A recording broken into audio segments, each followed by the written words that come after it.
CPIM-നെതിരെ വിമർശനവുമായി VS അച്യുതാനന്ദന്റെ മുൻ PA. സംസ്ഥാന സമ്മേളന റിപ്പോർട്ട് ചോർച്ചയ്ക്കെതിരെയാണ് A. സുരേഷിന്റെ വിമർശനം. തന്നെ പുറത്താക്കിയത് എന്തിനെന്നറിയില്ലെന്നും A. സുരേഷ് ഫേസ്ബുക്കിൽ കുറിച്ചു. ദീപക് ധർമ്മടം ചേരുന്നുണ്ട് വിശദാംശങ്ങളുമായി. കൊല്ലത്ത് നിന്ന് ദീപക്, എന്താണ് A. സുരേഷിന്റെ വിമർശനത്തിന്റെ മുനേ എങ്ങോട്ടാണ്?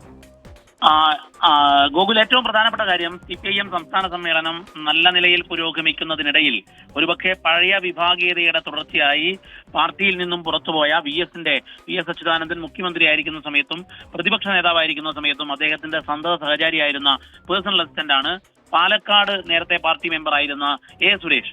ഈ A. സുരേഷ് ഇപ്പോൾ അദ്ദേഹം ഒരു കുറിപ്പായി ഫേസ്ബുക്കിലും അദ്ദേഹത്തിന്റെ വാട്സപ്പ് സ്റ്റാറ്റസ് ആക്കിയും ഇട്ടിരിക്കുന്നത് സംഘടനാ റിപ്പോർട്ട് നല്ലപോലെ ചോർന്നു, എന്നെ എന്തിന് പാർട്ടി പുറത്താക്കി, ഈ പാർട്ടിയെ കുറിച്ച് നിങ്ങൾക്കൊരു ചുക്കും അറിയില്ല. ഇതാണ് ഫേസ്ബുക്കിൽ കുറിച്ചിരിക്കുന്നത്. മലപ്പുറം സമ്മേളനത്തിലെ പാർട്ടി സംഘടനാ രഹസ്യങ്ങളുടെ ചോർച്ചയെ തുടർന്ന് മറ്റ് സംഘടനാ വിരുദ്ധ പ്രവർത്തനങ്ങളുടെ പേരിലായിരുന്നു A. സുരേഷിനെതിരെ നടപടി ഉണ്ടായത്. ആ നടപടി ഓർമ്മിപ്പിച്ചുകൊണ്ട് ഇപ്പോൾ സംഘടനാ റിപ്പോർട്ട് ചോർന്നത് എങ്ങനെയാണ്, അതിൽ നടപടിയില്ലേ എന്ന് ധ്വനിപ്പിക്കുന്ന രീതിയിലാണ് ഒരു സർഗാസത്തോട് കൂടിയിട്ടുള്ള ഒരു കുറിപ്പ് അദ്ദേഹം ഇട്ടിരിക്കുന്നത്. ഏതായാലും പഴയ വിഭാഗീയതയെ ഓർമ്മപ്പെടുത്തുന്നു. ഒപ്പം തന്നെ മലപ്പുറം സമ്മേളനത്തെ തുടർന്ന് പാർട്ടിയിൽ ഒരു നടപടി ഉണ്ടായിരുന്നു. ആ നടപടിയുടെ ഭാഗമായി സുരേഷ് പാർട്ടിക്ക് പുറത്തേക്ക് പോകുന്നു. ആ സുരേഷിന്റെ അന്നത്തെ നടപടി ഇപ്പോൾ എന്തുകൊണ്ട് ഉണ്ടാകുന്നില്ല എന്ന ചോദ്യമാണ് A. സുരേഷ് ഈ പ്രസ്താവനയിലൂടെ ലക്ഷ്യം വയ്ക്കുന്നത്. ഗോകുൽ, ശരി, ദീപക് ധർമ്മടമാണ് വിശദാംശങ്ങൾ പങ്കുവച്ചത്.